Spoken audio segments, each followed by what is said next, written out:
Et Bonsoir. vous portez cette inquiétude, puisque vous avez dit Mayotte est très vulnérable. Sur le territoire, Ebola serait une catastrophe sanitaire. Ah oui, l'alerte qu'a lancée l'OMS est pour Mayotte une alerte rouge. Il faut savoir qu'on a une combinaison de facteurs qui rendrait l'épidémie d'Ebola à Mayotte vraiment catastrophique. La première chose, c'est que évidemment, même si on est à quelques centaines de kilomètres du continent dans le canal du Mozambique, en fait, Mayotte, par la porosité de sa frontière, accueille quotidiennement des migrants qui entrent illégalement à Mayotte. Et les ressortissants congolais sont nombreux. Et parmi eux, une grande partie de demandeurs d'asile qui arrivent de la région des Grands Lacs. Précisément le foyer de contamination d'Ebola qui a été identifié par l'OMS. Donc nous, on a plusieurs milliers de migrants qui arrivent de la région des Grands Lacs, de la zone de contamination, qui entrent illégalement sur le territoire. Par définition, ce sont des personnes qui fuient les autorités. Par définition, elles ne sont pas repérées par les autorités sanitaires. Là, par exemple, ce week-end, il y a 63 migrants qui arrivent directement de RDC, qui sont en attente aux Comores pour passer clandestinement à Mayotte. Voilà. Quand on a entendu les experts qui nous disent que les autorités congolaises ont mis plusieurs semaines avant de rapporter l'ampleur qu'a cette épidémie, ça veut dire que ces personnes sont potentiellement contaminées, qu'elles ont voyagé, et évidemment, le virus ne s'interroge pas sur votre statut légal, votre nationalité. Donc nous, ça nous pose un problème et un risque sanitaire. La deuxième chose, c'est quand même qu'à Mayotte, vous avez la moitié de la population qui vit dans des bidonvilles. Vous comprenez que quand même, Ebola, c'est transmissible par les fluides corporels, par une hygiène, donc l'urine, le sang, les selles.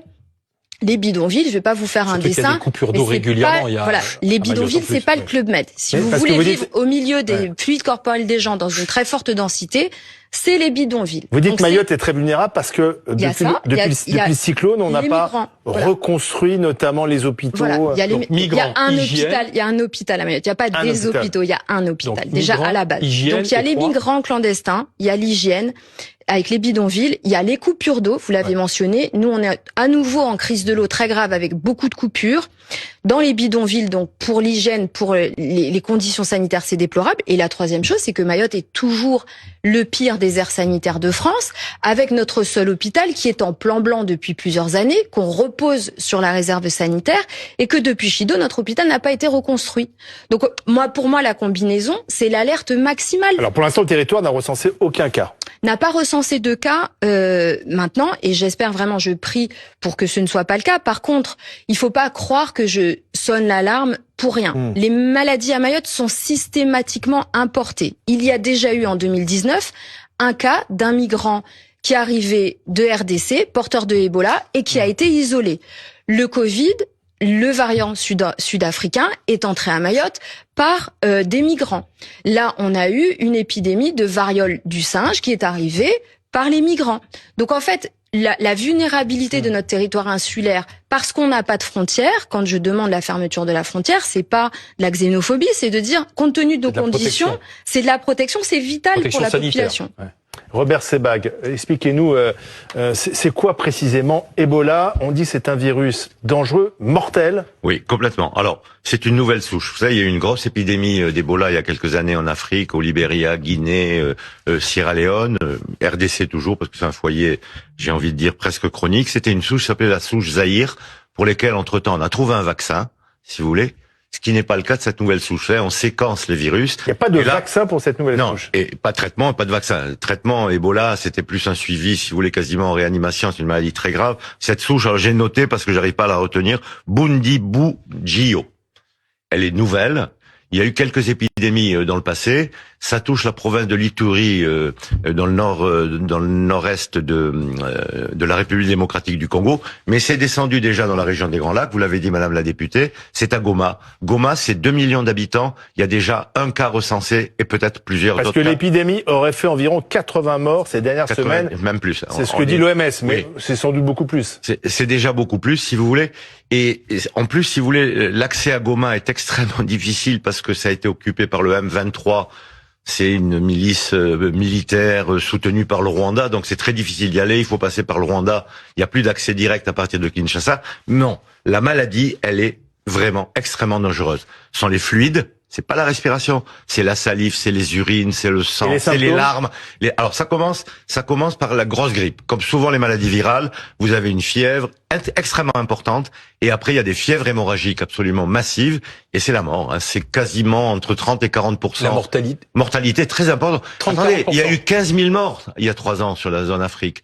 Et c'est vrai qu'avec les migrations de population, ça peut aller très vite parce que vous avez une période d'incubation. Et puis les gens peuvent arriver quasiment en bonne santé. Elle dure combien de temps la maladie d'incubation ? Elle est beaucoup plus courte que ce qu'on a dit récemment sur l'antivirus. Elle est à peu près d'une dizaine de jours. Mais ce que je comprends bien, Aurélien Guetsch, il y a rien. Il y a rien. Pas de vaccin, pas de traitement. Donc, est-ce que je comprends bien Pardon, je le dis à Madame la députée parce que ça se sait peu là-dessus sur ce virus. Nous on le sait.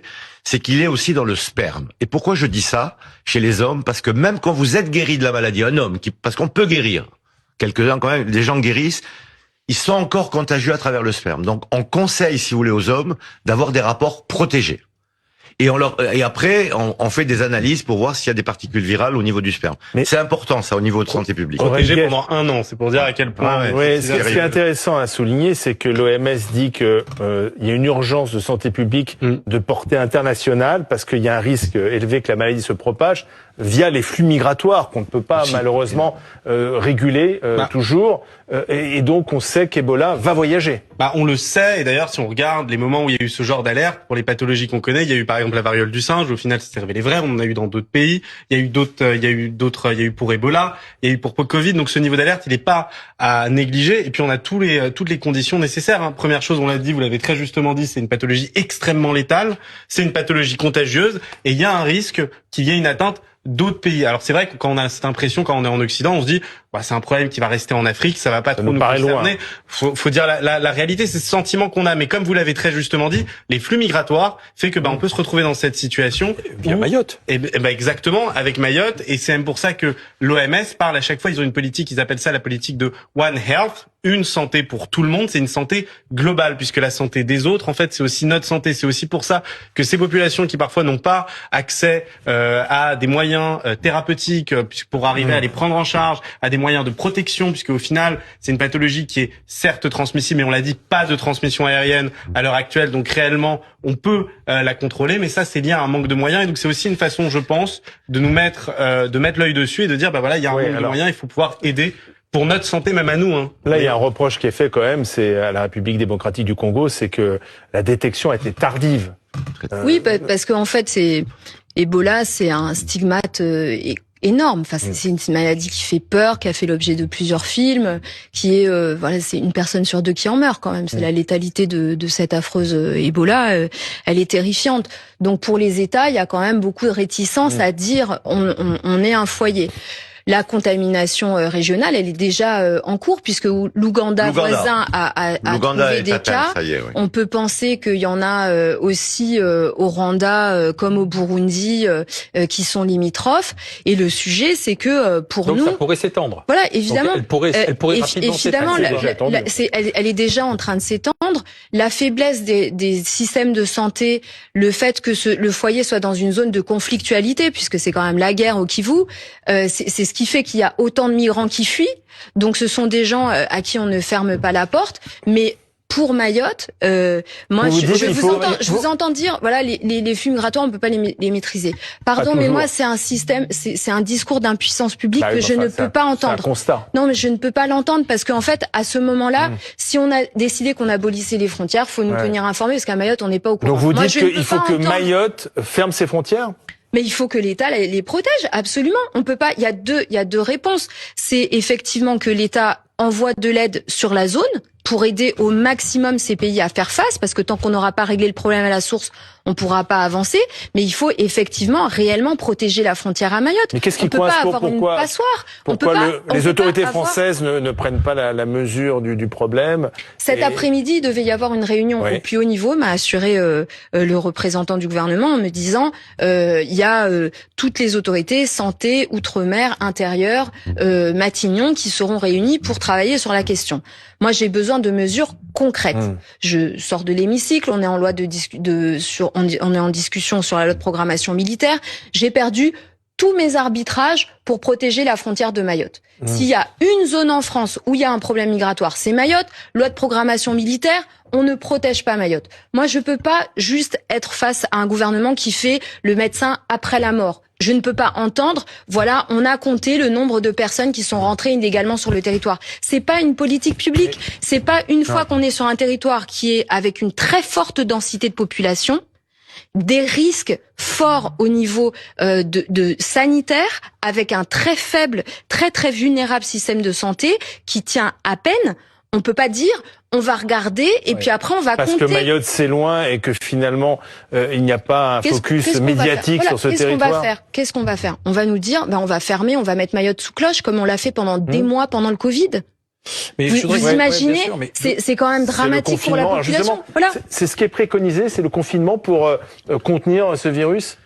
Il faut confiner, bien entendu qu'il faut confiner parce que est-ce que la République du Congo en ce moment confine? Il y a un point aussi, c'est les morts d'Ebola sont contagieux. Oui, c'est ça. Et on a un problème, s'il faut les incinérer, culturel. Les gens, pour faire leur deuil, ils embrassent le mort, ils touchent le mort, et il est contagieux par la sueur, par les liquides qui perlent encore. Et on avait de gros problèmes pendant l'épidémie en Guinée. Les médecins, quand on arrivait, on empêchait les gens de toucher les corps, et on avait une agression, parce que culturellement, les gens avaient l'impression vraiment d'être violentés, parce qu'ils pouvaient pas faire leur deuil sans toucher le corps. Robert Sebag, vous avez parlé tout à l'heure de l'Ebola qui avait fait 15 000 morts. On rappelle, c'est pas la même souche. C'était la souche Zaïre, mais on n'avait pas de vaccin. Voilà. Depuis, grâce entre guillemets. Sauf que là, on n'a rien. On n'a rien. Donc, quand on voit la carte, on se dit, est-ce que c'est une... On s'est testé. Est-ce que c'est une bombe? Mais encore, faut-il avoir les tests, un RDC? C'est tardif parce que... Est-ce que ce Bundibugyo, parce que c'est son nom, ce variant Bundibugyo, quand on regarde la carte et qu'on dit comment ça s'étend, est-ce que c'est une bombe à retardement ou pas? Oui, parce que les gens migrent, vous l'avez dit madame. Si vous prenez la province, il y a le Kivu et l'Ituri. L'Ituri, c'est une zone minière. Et il y a beaucoup de travail, mais c'est le travail temporaire. Et donc les gens bougent en permanence. Ils trouvent plus de boulot, ils partent. Et ils essayent de trouver effectivement une porte de sortie. Au Kivu, où ça va très très mal parce que il y a une sorte de guerre, dès qu'ils peuvent partir, ils partent, ils essayent d'aller. Et c'est déjà en Ouganda. Toutes les frontières autour. D'accord, mais je voudrais savoir comment on fait pour mettre fin à cette épidémie. On n'a pas répondu à cette question. Comment on l'arrête? Bon, c'est quoi? C'est le test pour toute la population? C'est le confinement? C'est ce qu'on a fait pour le Covid? C'est toujours les cas contacts. À partir des gens qui sont atteints, si vous voulez, qui ont-ils contacté? Alors les ONG qui sont en Ituri, moi j'en ai alors avec ma casquette de président d'Action contre la faim, on a des équipes, ils sont dans les centres de santé, ils font les tests, ils ont les tests, mais ça c'est des ONG internationales si vous voulez, et d'abord ils alertent et tous les cas contacts, et on isole les cas contacts si vous voulez. Après vous savez les humanitaires ils voyagent aussi, et on a eu des cas d'humanitaires de collègues de Médecins sans frontières qui sont arrivés, et on a eu des cas en Europe, en Belgique, en France qui sont arrivés. Alors c'est très facile. Nous, on s'est isolé. On a des chambres stériles, particulières et tout. Donc, le problème est là. Il faut l'arrêter. Il faut l'arrêter. À quel prix on va l'arrêter? Au bout de combien de morts, si vous voulez? Parce qu'au bout d'un moment, il y a des cycles épidémiques, mais il faut faire très vite. Et puis surtout, les migrations de population. C'est énorme, hein. Et c'est toute l'Afrique centrale qui est touchée. C'est un enjeu à la fois sanitaire et politique. Pour Mayotte, le sujet, c'est qu'il faut pas que le virus entre sur le territoire. Donc moi, je vois pas d'autre manière que de fermer la frontière. Il faut fermer la frontière. Vraiment, je ne veux pas penser qu'il y ait déjà. C'est quelque chose qui nous préoccupe fortement. Moi, je voudrais avoir des réponses du gouvernement pour savoir quels sont les moyens sanitaires qui sont mis en place pour renforcer notre hôpital, pour envoyer les médicaments s'il y en a pour faire face en cas de crise. Comment est-ce qu'ils pensent accentuer les contrôles dans les zones où se massent les migrants qui sont en provenance des Grands Lacs? On sait qu'on a un camp sauvage qui s'est mis près de la capitale, à Tsunzu. 1200, 1500 personnes se sont massées dans un camp sauvage de demandeurs d'asile dans la mangrove, dans des conditions sanitaires inadmissibles, indignes. Ces personnes-là, tous les élus de Mayotte demandent leur évacuation. Il n'y a aucune action publique à ce niveau-là. Vous imaginez bien que... Quand vous appelez évacuation, c'est leur expulsion de Mayotte? Bah oui, enfin... Leur place n'est pas à Mayotte. Ils ont été, pour beaucoup d'entre eux, leur dossier de demande d'asile a été rejeté. Ils n'ont pas leur place sur le territoire national. Mais si vous voulez, Mayotte, on est 1 an et demi après Chido, il n'y a toujours pas eu de reconstruction. Il n'y a pas eu de reconstruction. On a fait passer par la loi qu'on n'avait pas d'obligation de Mayotte, c'est loger. territoire oublié. On n'a pas d'obligation de loger les clandestins en situation irrégulière qui sont expulsés. Et là, on va se retrouver à avoir des demandeurs d'asile qui sont potentiellement dans une situation sanitaire extrêmement dangereuse et qui sont un danger pour la population. Merci de nous avoir aidé à faire le point donc sur ce virus Ebola. Merci. On a une dernière image, celle, vous savez, du bateau de croisière qui est arrivé à Rotterdam, sur lequel il y avait l'hantavirus. Alors, le bateau va être désinfecté là-bas. Quid de l'équipage? Est-ce qu'il va rester en quarantaine? Est-ce qu'ils vont être... Ils sont normalement personne contact. Confinés jusqu'à mi-juin. Voilà. C'est ce qu'il faut faire. Exactement, oui. Il faut éviter l'échappement du virus. Merci à tous.